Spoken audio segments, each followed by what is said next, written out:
Hey, everybody, welcome back and happy Monday, which means, well, no hot, messy topics today because yesterday was Christmas. So sorry, guys. I apologize. Now, we do have our members only live that we're going to be doing, and we're doing it on Thursday. I believe Jason said it for sometime between 6 and 7, and we will post that in the community tab. However, that is not what we're back to talk about today. We're back to talk about Teresa Giudice, who's sharing an update on Joe Giudice's plans to return to the United States after being deported. Plus, her husband, Louis, is actually involved in these plans. And also, Melissa Gorga is refuting some former producers' claims. Now, if you guys haven't already, go ahead, smash that like button. If you're not subscribed, get subscribed. Don't forget to hit that notification bell. And with that, let's jump right in. It's time for all your binge-worthy pop culture news. Welcome to Up and Adam. All right, guys, so it looks like Teresa Giudice shared her plans to help her ex-husband, Joe Giudice, return to the United States after he was deported following his prison sentence. The Real Housewives of New Jersey star also revealed that her current husband, Louis Ruelas, is involved in the process, which I'm sure her daughters are loving every bit of. In the past, Joe expressed his desire to return to his 4 daughters, some of whom are still minors and live with their mother in New Jersey. As of now, he can only see the children when they fly out of the country to see him, and usually that's in the Bahamas.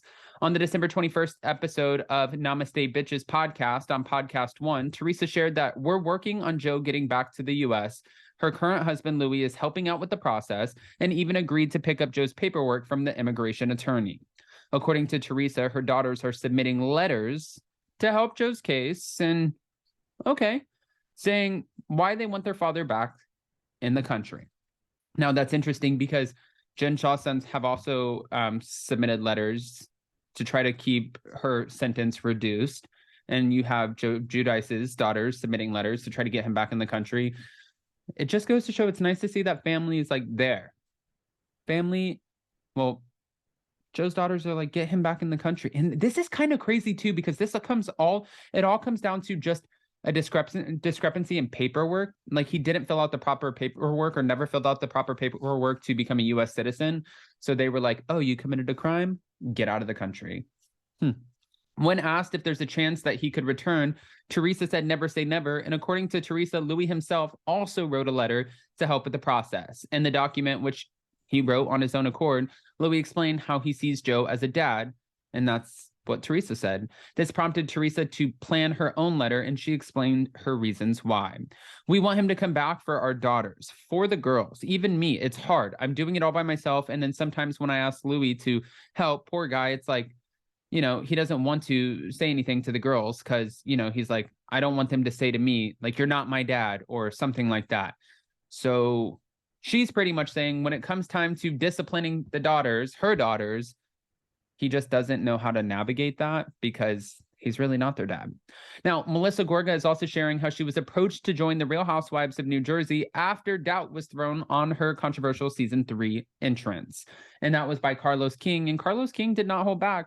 According to sister-in-law Teresa Giudice, with whom she's now feuding, Melissa kept everything hush-hush, undergoing the casting process behind her back.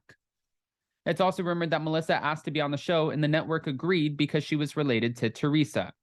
Recently, former Real Housewives of New Jersey producer Carlos King publicly confirmed Teresa's version of events, claiming Melissa did indeed blindside her, despite Melissa's insistence on the contrary. Now, when Melissa was asked if she applied to be on the show, she denied it. However, Danielle Staubs has had a totally different rendition of the story too, and she's like, if you want to give me a paycheck to come back and check the hell out of Melissa and Joe, I will do that because I know the truth, they know the truth, we know the truth. I don't know why they're not telling the truth.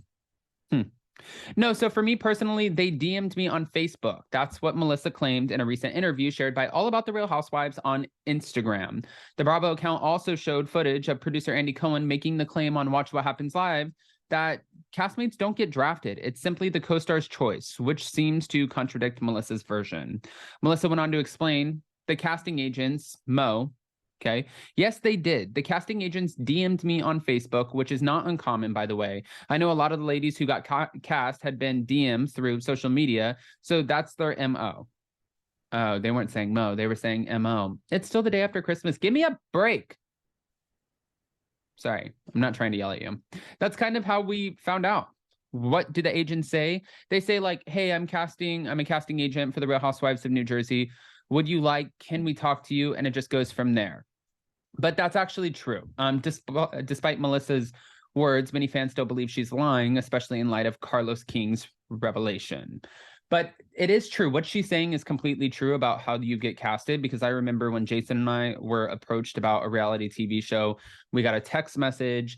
We were asked if we wanted to come in for an interview. You go in, you do an interview. They email you over all of the documents through, I think it's from like NBC and stuff. It's like all of the contracts. You sign the stuff. That way they can review the footage from the interview. And then from there, after that, you either get a second interview or they're just like, hey, thank you for your time. That was a bust. See you next time.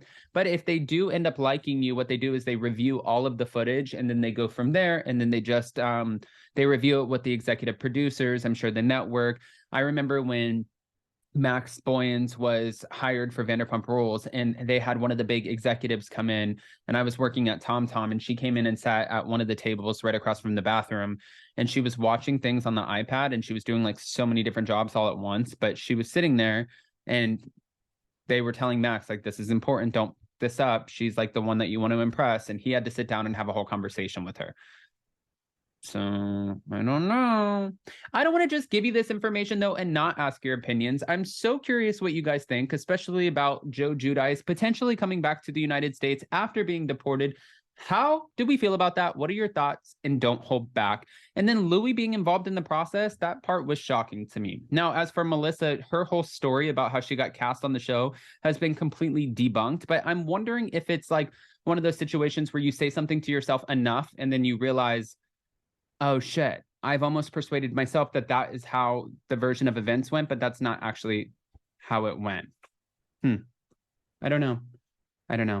All right, guys, go ahead and comment below. And before you go, don't forget to smash that like button. If you're not subscribed, get subscribed. Don't forget to hit that notification bell. And with that, we'll see you next time.